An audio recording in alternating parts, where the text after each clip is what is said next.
up, guys? We got a 22 Kx450. I know it doesn't look new. It is brand new. It currently has 1.4 hours on it. So I just put my plastic off my 250 onto there. So it's a brand new bike. So I haven't seen any reviews on YouTube yet on it. So I figured, hey, I'm gonna leave a review. So I went through the couplers today. The suspension is done by Evo, so it's not stock. Aside from the suspension, the bike is 100% stock, except for the grips and the seat cover. So there's a couple things, but for the most part, like motor and just anything that would make like big differences aside for suspension, it's all stock. With the suspension, Evo does all my stuff. He's killer on his stuff, so tell him I sent you, and maybe he'll give you a deal or something. So call Evo. And the Texas location, his name's Galvin, nice guy. With the couplers, there's 3 couplers. They don't have map settings like say the Honda KTM does. They actually have to change these couplers out. And with that, you have the black one, the green one, and the white one. The green is standard, that's what it comes with on the bike. And then the black one is kind of more like a more mellow, and then the white's supposed to be a little bit more aggressive, give you a little bit more pep with the, it leans it out a little bit. So I tried all 3 of them out. With the black one, I feel like it kind of made the bike just like a little bit lazy, lethargic kind of. I get on the gas in the corners and it just didn't feel like it wanted to go. It's almost like the clutch was slipping, and then it got to a certain point and it would finally pick up and start going again.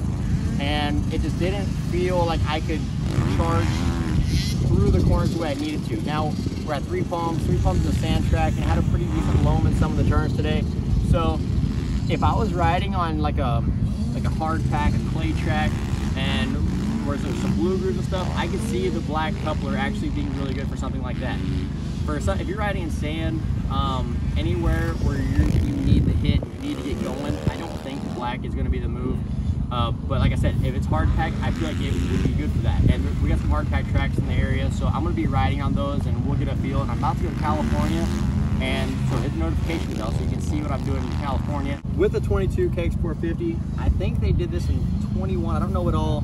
They started this body style at 19. They've got a 250 millimeter rear brake rotor on this thing. And you'll hear in some of the reviews and everything that brake rotor is too touchy. And I was thinking like, you probably won't notice that much.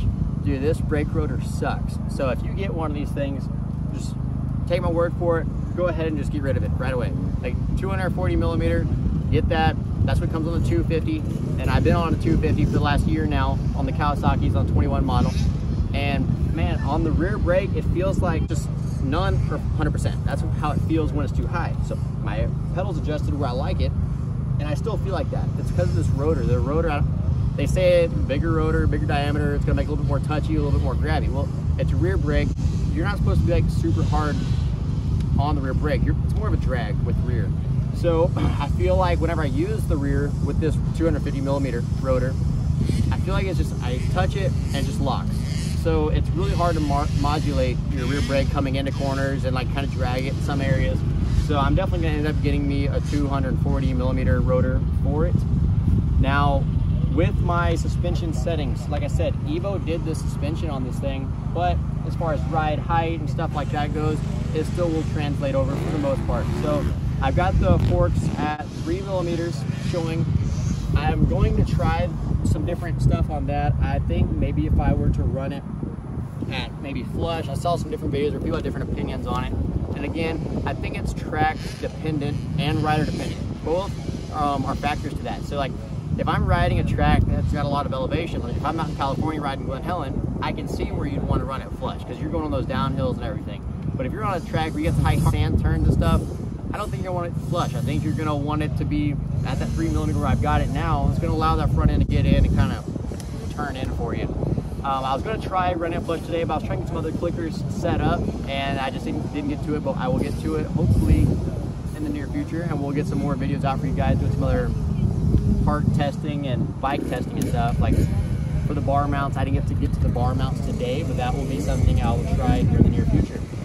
I'm running the sag at 105 millimeters right now. That's what they recommend most people recommend for it, and that's what Evo recommended to me, and that's where I had it. I feel like the bike was pretty balanced. I do think I can get the rear just a little bit better, just small adjustments, but that's for my own personal preference. That's not like, hey, you need to do this. That's where I want it to go. So for these things, I'd say get it to 105 on the rear for sag, and put it at 3 millimeters on the front, 3 millimeters gap off the triple clamp. And once you do that, I think that'll get your bike balanced to where a good starting point for you. And by changing the coupler, so when you first on the bike, it's gonna have a green coupler on it. It feels like third gear is very short on this bike. It's like you come out of a turn, and with the power of this thing, this bike doesn't want to be revved. It wants to be kind of like in the meat of the power. So you don't want to be riding this on a 250. That's how I started, because I've been on 250, so I kind of had the feel for a 250. And I was trying to rev it. This bike does not work that way. You have to lug this thing. So right in the mid range, low to mid is where this bike likes to be.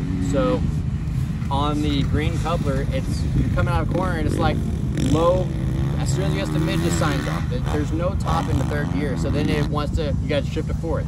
This bike shifts very smooth. Well, at least mine does. I know there's some bikes where like you might get like a harder shifting bike, smoother shifting bike. Mine shifts so smooth from third to fourth. I actually didn't know I was shifting sometimes. I would pull up on it, I would feel like I missed or something. The action of it was so smooth, I didn't even know I was shifting. So then I shift again and I'm like bogging, and I'm like, oh, that's not good, it's time to shift back down again. So the action's very smooth from third to fourth. Now, once I put the white coupler in, it fixed my shifting problem I was having. So when I was going from third to fourth, I feel like I could pull that third just a little bit longer. White's supposed to be the lean coupler of the three. So with lean, normally you get a little bit more bottom and you kind of lose a little bit on top. Well, to me, it felt like it pulled the gears apart a little bit. I was able to get more out of third gear before I had to get to fourth. I just felt like I was able to just use it more. It kind of like, it did wake it up a little bit on the bottom, so I could lug third at some of these turns, and it was no problem. Now with the chains on these Kawasaki's, whether you have a 250 or 450, I would highly recommend don't even ride the stock chain. Buy the bike, take the chain off, put a new one on. This is my first day riding this bike, and before I rode it, I got my suspension in today, put it on the bike, and took the chain off immediately and put a Pro Taper Pro Series. Now you can use whatever chain you like, you don't have to use Pro Taper, I'm not sponsored, but Pro Taper if you're watching, I'll take it. Now, the stock Kawasaki chains, they're just, the tensile strength to them is just not good. I've heard a lot of people having chain problems, they break a lot. I've never had one break, but I've had chain, some of the 250s where they stretch super fast, and then they get loose super fast, like side to side loose. They lose their strength to them, and it makes you like really nervous they're gonna break. You don't want to break a chain on a bike. That can be sketchy. You break a chain on a jump, not good. So, and then they stretch super fast, so then you're wearing out your sprockets super fast. So I would say before you even ride the bike, get you a good chain on there. With these KXs, whether you're getting a 250 or you're getting a 450, it doesn't matter. If you're getting Kawasaki, and this could be for their whole range of bikes, I don't know, but I know for the 250s and 450s, they don't grease the bearings on these bikes enough. When you get your bike, like for me, when I get these things, so I sit the suspension off, so I couldn't have the wheels on it, obviously, with no suspension. I stripped this thing down to the frame and motor. The motor was still in there, but everything else was off the bike. I greased all the linkage bearings, the stem bearings. The stem bearings on these things are bad. You have to take the stem apart, grease those bearings. If you don't, like, I don't mean within like 20 hours. I mean, if you don't do it in the first 10 hours, you're gonna junk your bearings. They get hot, they don't come with grease on them. You gotta take those things apart, pack some grease in the stem bearings, the linkage bearings, the linkage, the knuckle, all of it. You'll start getting some slack in there and you'll feel the knocking if you don't do it right away. So, I don't know. I was told for shipping reasons is why manufacturers do that. All bikes do it, but Suzuki is actually the best I've ever seen. Suzuki comes with more grease on their stuff than any other bike I've ever seen. So Kawasaki, it's almost like vegetable oil. Like it's so thin, there's like nothing on, it's just enough to make it slimy when you touch it. That's it. Like there's no grease to protect those bearings. When I got mine, I don't know if this was from how the dealership put it together, doing assembly, I don't know. The way they gave it to me, the levers, the clutch lever was too far away from the middle of the bike, so it's too far to the left. So what I did to control where the pull of it was gonna be, now when you move it to the right 3/4 of an inch Now, again, this is for me. This is what I like. What I'm telling y'all is y'all tried these things. Maybe it's gonna work for you. Maybe it's not. You're like, hey, Grant, you're an idiot. This doesn't work at all. Maybe, but it works for me. All right. So maybe you like it all the way over. I don't know how your hands feel on there. So what I did, I moved it over about 3/4 inch to the right towards the middle of the bar.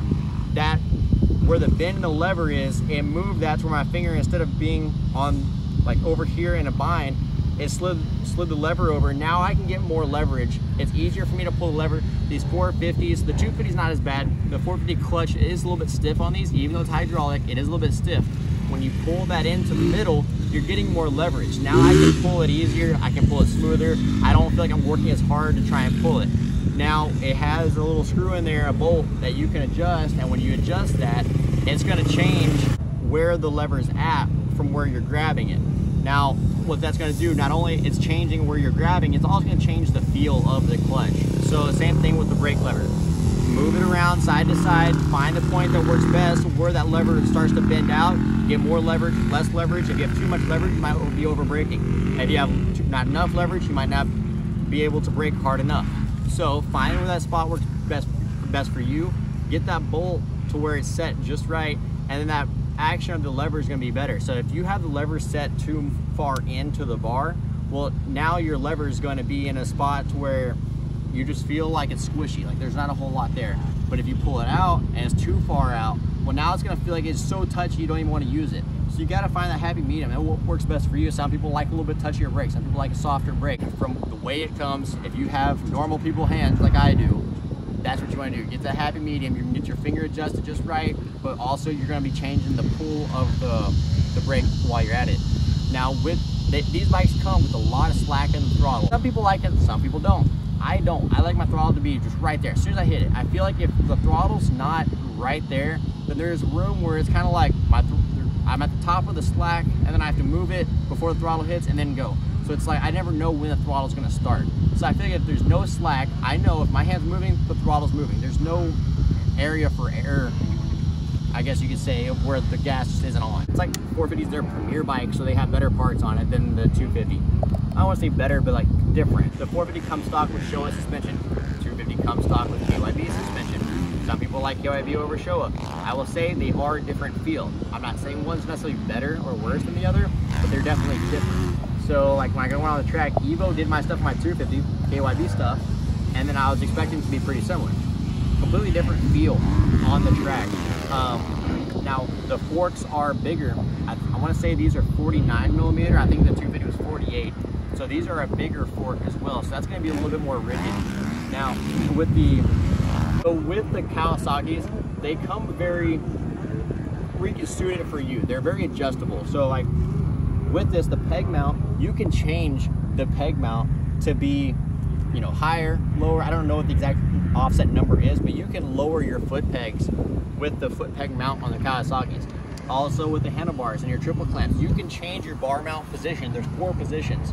You can go to the back hole and the front hole, and then the bar mounts themselves are actually offset. So like where the post is, and then your handlebar sets on them, it doesn't set perfectly in line this way, it's actually offset. So right now I have mine in the back hole and rotated forward, which is how they come stock, and that's probably, I think, where I'm going to end up leaving it, but I'm going to try all 4 positions. So there's different, the bike is very adjustable, and I'm going to be making videos letting y'all know kind of where my end setting ends up being. Again, that's for me, but it might give y'all a better idea of where you can go with your bike. Now on these Kawasaki's, they've got a guard around the countershaft sprocket, the front sprocket, and I don't know exactly what the purpose of that guard is, to keep stuff from going in and hitting that sprocket. I don't know, but with that, it packs up mud super bad inside that thing, and once it packs up mud around that area, it wears the chain out super fast. And the faster you wear your chain, faster you wear your sprockets.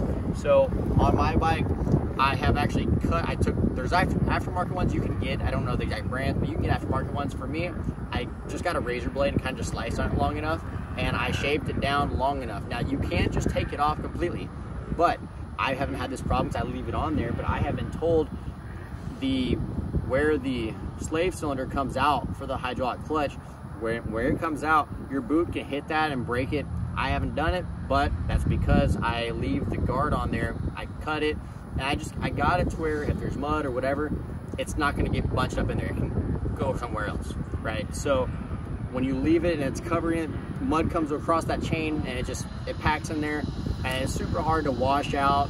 You might wash your bike and then think you cleaned it out, and there's still some behind the sprocket you can't see.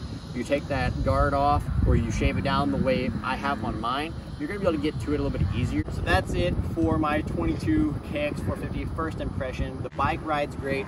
I will leave a list down in the description below. You can check that out, kind of where I put my settings, where you can watch through the video again. I'm going to have a future video really breaking down where I ended up with the bike, where I put my bar mount, where I put the peg mounts. I'm gonna try all these different things, and I'm gonna let y'all know what I thought about it. How did it hurt or help the bike? Is there a positive feel, negative feel? Would it be good for a taller, shorter rider, anything like that? You put a Pro Circuit exhaust on here. I have a Vortex ignition that I'm going to have Twisted Development map. It was off my 250, but I'm gonna have to map it for this.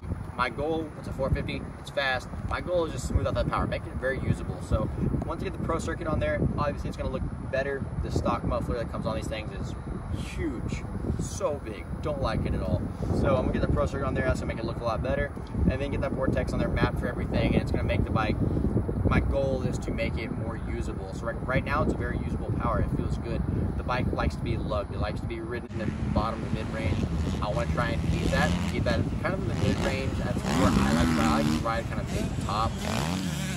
Hit the notification bell, hit the like button, leave a comment if there's anything y'all want to know about this bike, any suggestions. Maybe there's something y'all know about this bike that I didn't talk about, and you want to help me out and let me know before something goes wrong. I don't know. So leave a comment about that, or anything else that you may or may not want to see. Or maybe you don't want to see my face anymore. That is possible. Let me know in the comments. Leave an emoji. I don't care. You can do that too. But until the next ones, I will see you guys later. Peace.